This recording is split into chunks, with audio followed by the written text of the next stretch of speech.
Ladies and gentlemen, in my last video, I pretty much talked about how the whole situation that's going on in the Middle East right now is clearly not in the favor of Americans. And I reacted to Patrick Bet David, this spineless dude who decided to, sell out his own country just so he can have a few more dollars in his pocket. A man that built his career off of scamming people, ladies and gentlemen. Let's not forget that. Let's not forget that he built his whole entire empire off of a pyramid scheme, a fraud. And then he sold it for millions of dollars. And now he is in the podcast business, ladies and gentlemen. And now that he has built a massive following on the podcast business, the money still needs to be coming in. And in order for that money to keep coming in, you have to sell out your people. Even if that means selling out the American people, guess what? These people have sold their soul for a few dime, and they're willing to do that. And so I want to go ahead and show you guys a video of a man talking about how the America is going to go with war with different countries in the Middle East. This was said decades ago.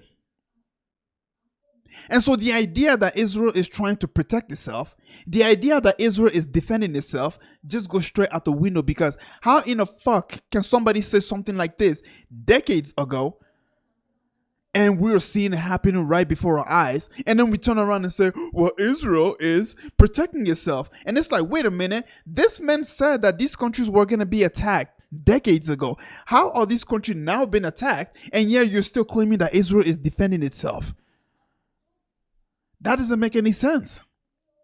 Because what that tells me is, in order for Israel to be safe, all these places need to be taken out.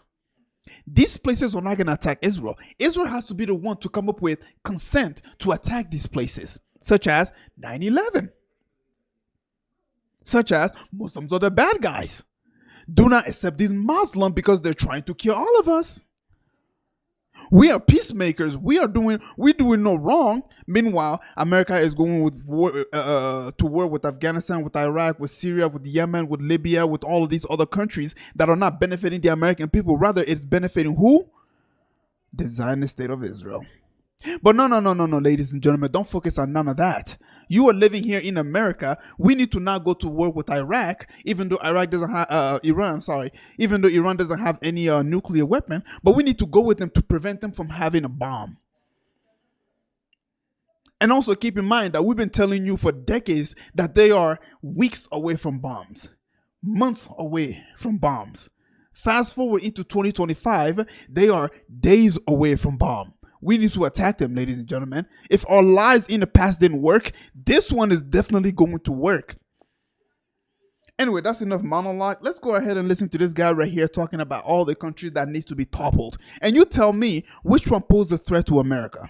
Right after 9/11, about 10 days after 9/11, I went through the Pentagon and I saw Secretary Rumsfeld and Deputy Secretary Wolfowitz. I went downstairs just to say hello to some of the people on the Joint Staff who used to work for me. And one of the generals called me and he said, "Sir, you got to come in. You got to come in and talk to me a second." I said, "Well, you're too busy." He said, "No."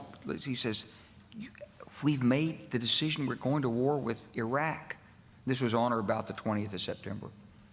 I said, "We're going to war with Iraq. Why?" He said, "I don't know."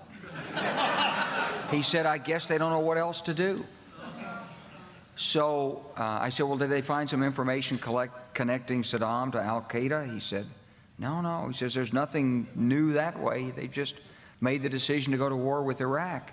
He said, "I guess it's like we don't know what to do about terrorists, but we've got a good military and we can take down governments." And he said, "I guess if the only tool you have is a hammer, every problem has to look like a nail."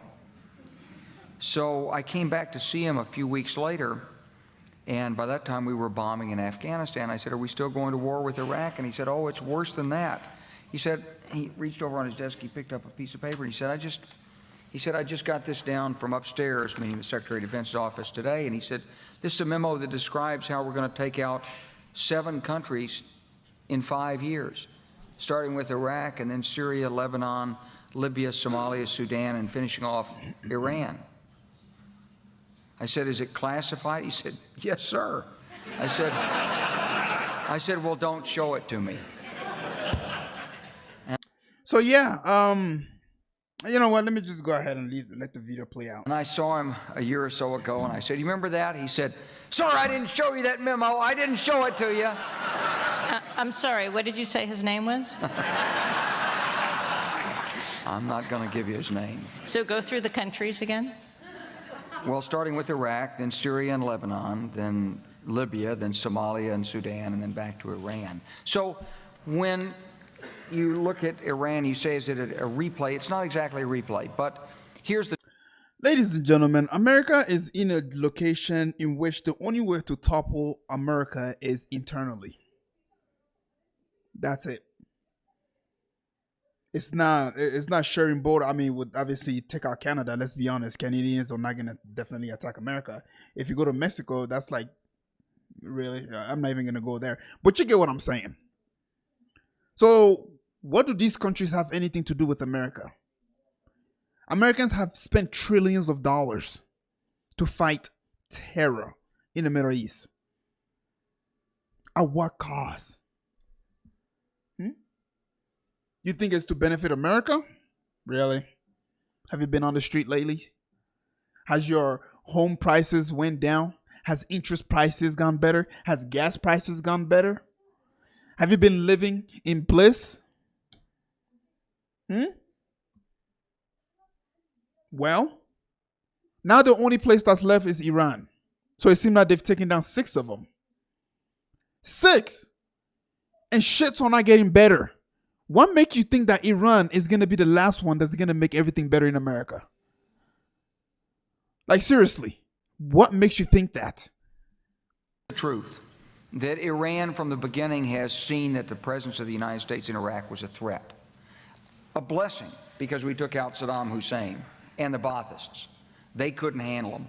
We took care of it for them. But also a threat because they knew that they were next on the hit list. And so, of course, they got engaged. They lost 1 million people during the war with Iraq.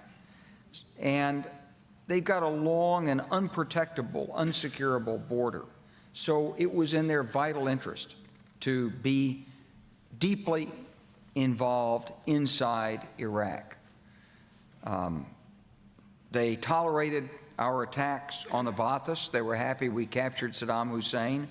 But they're building up their own network of influence, and to cement it, they occasionally give some military assistance and training and advice, either directly or indirectly, to both the insurgents and to the militias. Anyways, I'm going to go ahead and stop it right there. But ladies and gentlemen, the reason I really started talking about these type of situations is because I'm sick and tired of seeing the war. I'm sick and tired of seeing the lies. The lies is so obvious now. It's like you have no other choice but to speak out about it.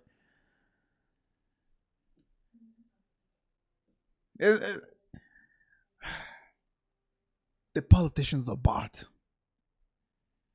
Donald Trump was given over $200 million. Why, you think he was giving them money just to sit back and say, all right, time to put all this money toward the streets of America? No. These monies are given to these people so that way they can do Israel a favor. These people in the White House, they are bought. Have you seen the AIPAC tracker? Every single time somebody comes out that's in Congress saying that we stand with Israel, just go to AIPAC tracker and see how much they've received. And that'll tell you why they're posting what they're posting.